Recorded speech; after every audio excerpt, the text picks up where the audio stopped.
साथियों, मंत्रों का जाप कोई जादू नहीं है और ना ही ईश्वर को मनाने की कोई चाल है। मंत्र असल में मन को ईश्वर से जोड़ने का एक माध्यम है।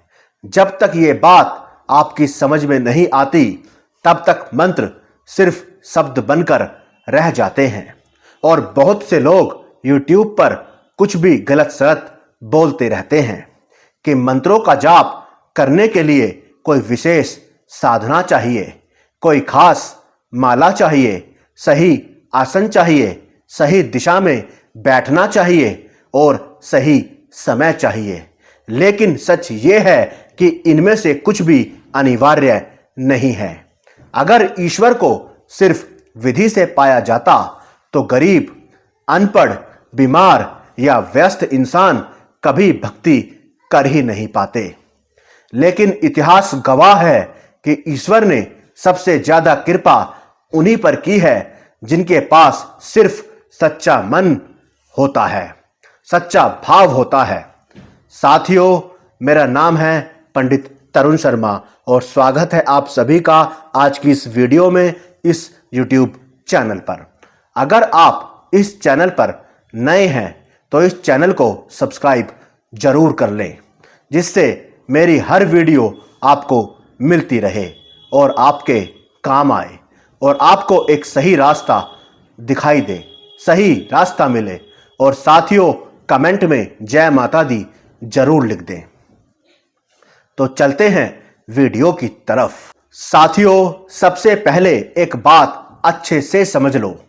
मंत्र जाप का असली आधार है भाव। भाव मतलब ये नहीं कि आंखों से आंसू आए। भाव का मतलब है कि जब आप मंत्र बोलें तो आपका मन उसी में हो, आपकी निष्ठा उसी में हो और आप कहीं भी बैठे हों, चाहे घर में, चाहे जंगल में, चाहे ऑफिस में, चाहे मंदिर में। अगर आपका मन शांत है और ईष्ट की स्मृति है तो वही स्थान सबसे ऊंच स्थान है। और मंत्र का उच्चारण बहुत जोर से चिल्लाकर करने की जरूरत नहीं होती, किसी को दिखाने की जरूरत नहीं होती। मंत्र को ऐसे बोलना चाहिए जैसे आप अपने आप से बात कर रहे हैं, धीरे धीरे, स्पष्ट और पूरे ध्यान के साथ मंत्रों का जाप करना चाहिए। बहुत से लोग माला फेरते रहते हैं, लेकिन दिमाग में मोबाइल, पैसा, काम वासना, समस्या या इधर उधर की बातें चलती ही रहती हैं। ऐसा मंत्र जाप सिर्फ शरीर करता है, आत्मा नहीं। और ऐसा जाप धीरे धीरे थकान पैदा करता है, शांति कभी भी नहीं देता। इसीलिए साथियों, चाहे मंत्रों का जाप कम हो, पर पूरे मन से होना चाहिए, सच्चे मन से होना चाहिए। और लोगों में संख्या को लेकर भी बहुत भ्रम रहता है। कोई कहता है 108, कोई 51, कोई 21, कोई 11, कोई 7 माला का जाप करो। लेकिन ये सब सिर्फ अनुशासन के लिए है। और ध्यान देना, ईश्वर कभी गिनती नहीं देखते, वो सिर्फ आपका भाव देखते हैं, आपका दिल देखते हैं। और जब आपका भाव सच्चा होता है तो आप कितना भी समय दे लो, वो भी कम लगने लगता है। आपका उठने का मन ही नहीं करता, आपका और पूजा पाठ और ज्यादा मंत्रों का जाप करने का मन करता है। लेकिन अगर आप रोज सिर्फ कुछ मिनट भी पूरे मन से मंत्र जाप लेते हैं, करते हैं, तो वही मंत्र धीरे धीरे आपके भीतर काम करने लगता है। और मंत्र का असली प्रभाव बाहर नहीं, अंदर दिखाई देता है।